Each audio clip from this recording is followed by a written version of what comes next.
Hey, what's going on, Master T? Just chilling out in the parking lot with the man himself, Mr. Slim Shady, Eminem. Hi, my name is.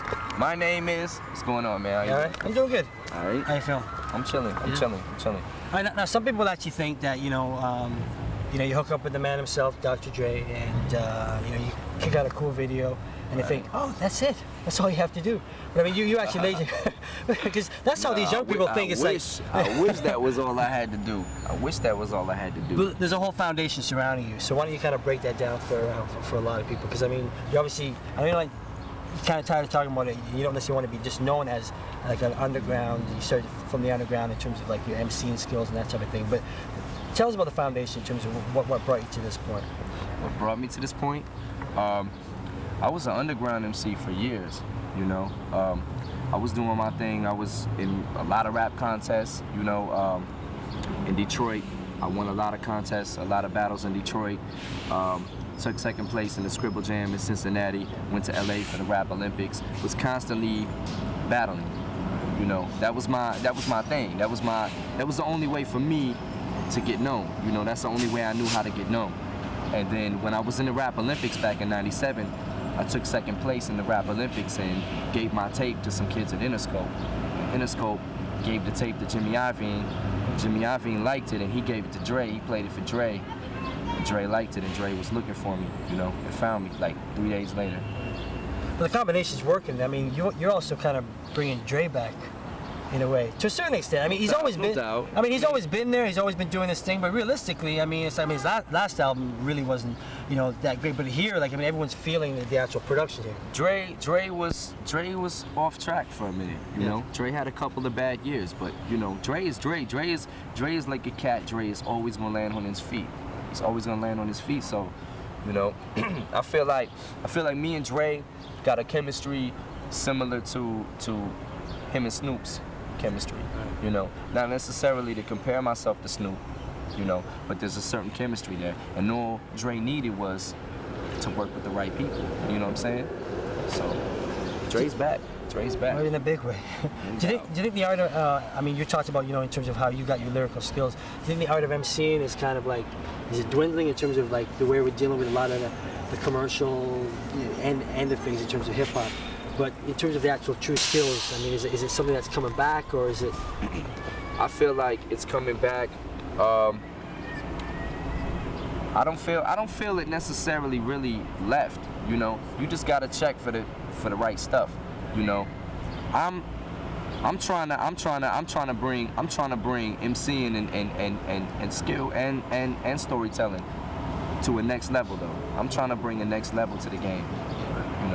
With the way that I do my stuff. Now, the new album has definitely sparked a lot of controversy. I'm going to talk about the actual article written by Timothy White, which he mentioned a couple of things in terms of obviously the guilty conscience and the '97 Bonnie and Clyde thing. But what do you answer that? When you're actually talking about this like a 15-year-old girl that hit it, you know what I mean? And Timothy White gave me a free ad, and I want to thank him for that. And I also like his bow tie. It's a nice bow tie he had. The song Guilty Conscience that he's talking about, first of all, he doesn't know hip-hop, so he doesn't belong judging it. He doesn't even know about it, so he shouldn't speak on it. But the song Guilty Conscience, what it was trying to say, if he had half a brain in his head, was that it was 3 instances of somebody about to do something bad, and this is what was going through their mind when they was about to do this. You know what I'm saying? There's the good half of you and there's the bad half of you. And 99% of the time, especially in America, the bad half always wins. And that's what I was trying to show. It's a concept song, but Timothy White didn't see the concept behind it and obviously got offended because he probably really thinks that way. You know what I'm saying? That's his guilty conscience. He really thinks that way and wants to claim all of this righteousness and whatever, but his guilty conscience is making him take it seriously. I think it hit a soft spot for Timothy White, so. Timothy's not here to speak for himself, but but in terms of where you're coming from with lyrically, you talk about Slim Shady as being that, that side of you that, when you really, got to that point where you're just totally pissed and you're totally mad. How, judging from the record and some of your lyrics, like, how pissed off is Eminem? I mean, like, is this just like a real good ability for you just to kind of vent in terms of what's on your mind at this particular point in time, that your next record is on a different vibe? I've always said that my music, for me, my music is like therapy for me. You know what I'm saying? It's a way for me to get stuff off my chest. I haven't always been pissed off. I haven't always been mad, you know. It just came to I feel like right now, it's just came to a boiling point for me. You know what I mean? I've been through so much stuff in my life that, you know, I kind of reached a point where I was just fed up, you know, and just got tired of it. And it shows on the record, you know. All right, but the masses kind of have to deal with what's going on in your mind, you know what I mean? And for some people to interpret that, it can be hard for some kids who don't necessarily understand what you've been through, you know what I mean? I don't think nobody will ever understand what's completely on my mind. And I'm not asking people to, you know.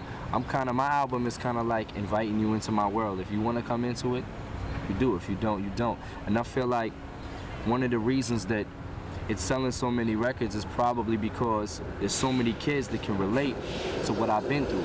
You know, there's kids that can listen to the music and say, I've been there. You know, I've been through that. So I think they can relate to it, you know.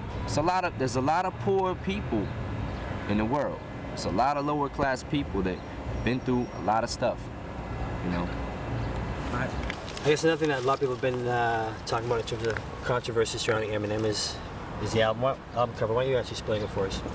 The album cover goes along with the Bonnie and Clyde, 97 Bonnie and Clyde theme. And that song is about me murdering my daughter's mother and putting them in the trunk. And at the time when I wrote that song, I really felt like I wanted to do that. And that's why again I say my music is therapy for me. It's a way to get stuff off my chest. There's a lot of people, there's a lot of fathers that go through a lot of stuff with their babies' mothers, and they want to do that stuff, but they just don't say it.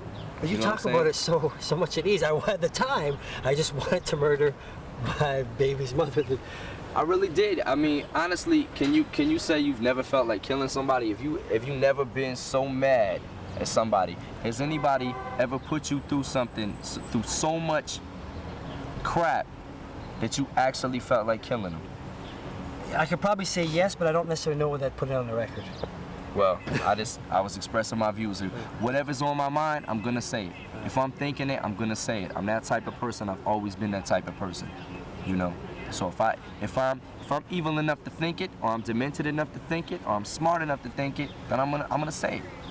You know, whatever it is, I'm gonna say it. Now, the hip hop community is definitely feeling what's going on with you. I mean, because you're actually going to be you're collaborating with a few people. It looks like in the future. So why don't you just kind of break down what's happening there? I did some stuff with the Mad Rapper. Did some stuff with Missy Elliott. I did some stuff with Jazzy Jeff. Who else? You know, Dre's Chronic 2000. The Chronic 2Gs. That's coming out. I'm on that. I had a lot to do with that project, that whole thing, you know, just in the studio with Dre. I mean, obvious question, and you probably asked this before, being a white rapper, you know, I mean, it's like, is it just come down to, we don't necessarily care what color person is, it just comes down to the credibility of the art form? I think it does.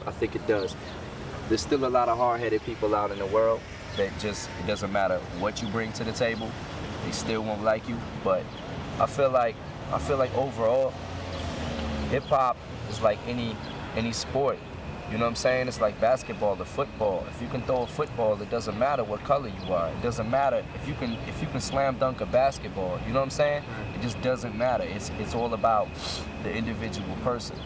You know, and being that if there's not that many good white rappers, I don't have anything to do with that. You know what I'm saying? All I can do is speak for myself. You know, this is me, and this is all I can do is bring me. You know, so I think it really depends on the individual, you know. Every case is separate. Every case is different.